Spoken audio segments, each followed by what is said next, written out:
Hey, babe. Yeah, they got me on under the protest. I know. Listen, I'm wearing the color today, which is red. So any other cop who sees me will know I'm undercover, okay? I'm good. All right, I'll talk to you after.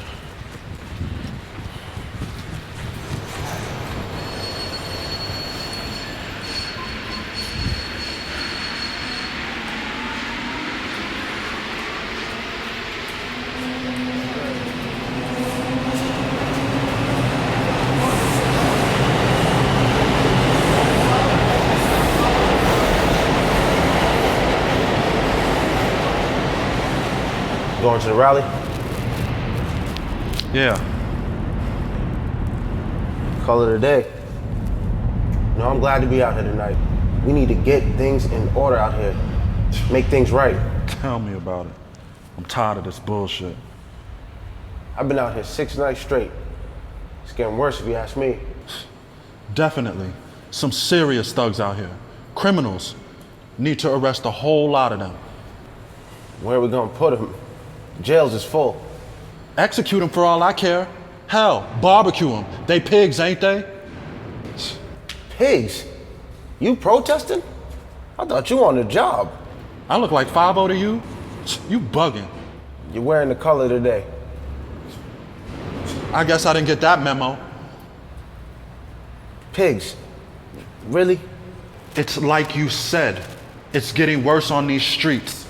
Cops is shooting first and asking questions. Never. The people gotta do something. Wayhan Lou. Rafael Ramos. Those names supposed to mean something to me? It means something to me.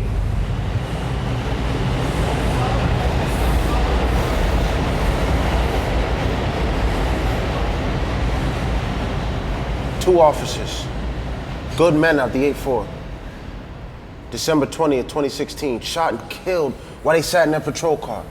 Just sitting there, shot dead, point blank range. That ain't right. I ain't saying that that's right. I'm putting wings on pigs today. Let's take one of ours, we'll take 2 of theirs. That's what the shooter wrote on Twitter right before he murdered them. You know, I'm putting wings on pigs today. And you wonder why cops are quick to strike first and ask questions later. I heard about that. I used to pass right by that corner on my way to the 2 train. You ever hear about any protests over that killing? I'm out here for my son. So he doesn't ever encounter someone like that. Someone who might just kill him without a second thought just because he looked at him the wrong way or because he bumped into him in the street. And I'm protesting so my son doesn't find himself under the knee of some racist pig cop that has something to prove to all the other boys in blue.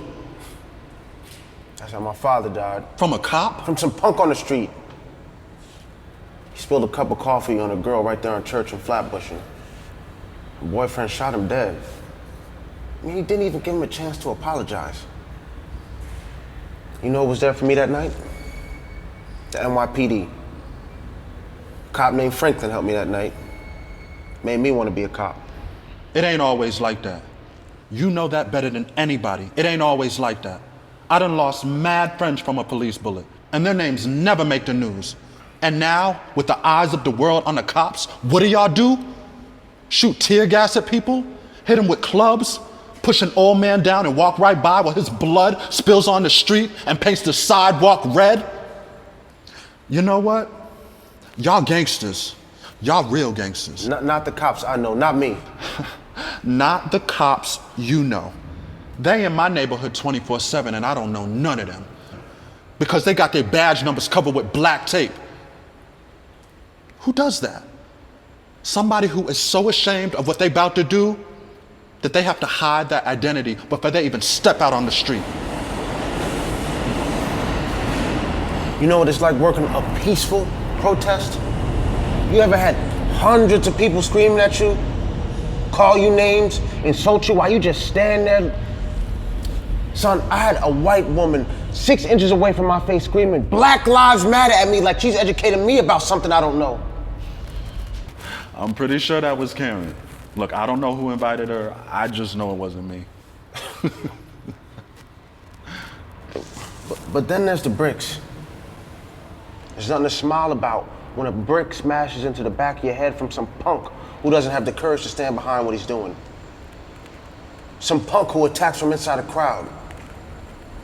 You tell me what kind of man hides in a sea of 1,000 faces and attacks another man like that. This train ain't coming. I'm calling a squad car. Stay safe.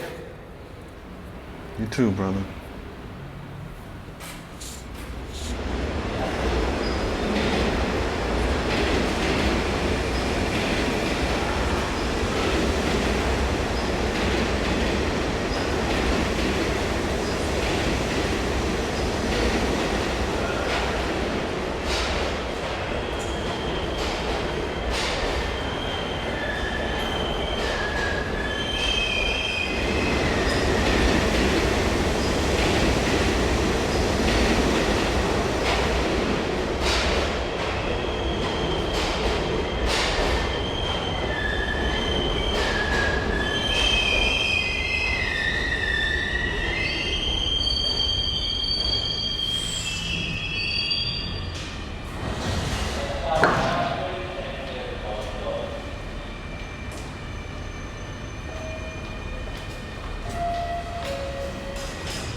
Why does it look like it might be the year of the ballot or the bullet?